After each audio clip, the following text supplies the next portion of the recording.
দৈনিক বাংলাদেশ প্রতিদিন পত্রিকা সহ বিভিন্ন অনলাইন পোর্টালে সংসদের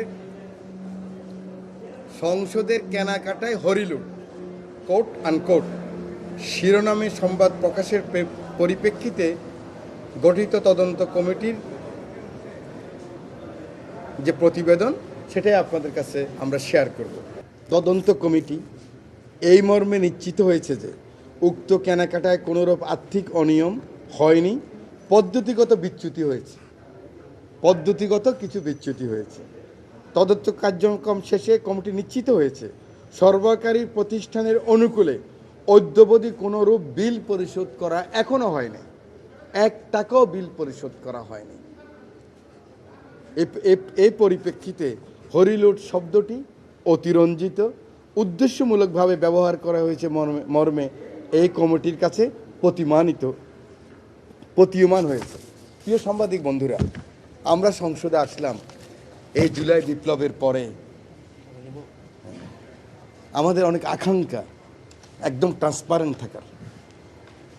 আমরা আপনাদের মাধ্যমে সারা জাতিকে জানাতে চাই, আমরা যারা এখানে কাজ করব জাতীয় সংসদ সদস্য হিসেবে একদম লিডার অফ দ্য হাউস থেকে অপোজিশন লিডার পর্যন্ত আমরা অলওয়েজ ট্রান্সপারেন্ট থাকব।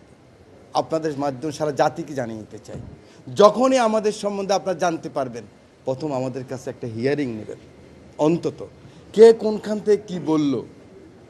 আজকে দেখেন আমরা একটা মামলা করতে পারি না ভাই, আমরা করতে চাই না, কারণ একটা রেওয়াজ হয়ে গিয়েছিল একদিকে চুরি করা আর একদিকে চোর ধরার চেষ্টা, একটা রেওয়াজ হয়ে গিয়েছিল লেসপেন্সারগিরি করা, একটা রেওয়াজ হয়ে গিয়েছিল সাবেক প্রধানমন্ত্রী ডাকলে সাংবাদিকদের মধ্যে প্রতিযোগিতা, কে কত সুন্দর করে, আমি সেই শব্দ নাই বললাম, ওনা ইমপ্রেস করা।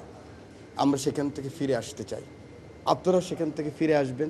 আমরাও জাতির কাছে যে কমিটমেন্ট করছি, আমরা তো এই সংসদে আসার কথা ছিল না। আমরা তো 5ই জানুয়ারি 2014 রানিং এমপি ছিলাম। আমরা কীভাবে বের হয়ে গেছি আমরা জানি না। অনেক রক্তের বিনিময়ে আমরা এখানে ফেরত এসেছি। আপনারা আমাদেরকে সহযোগিতা করুন, আমরা আপনাদের পাশে থাকব।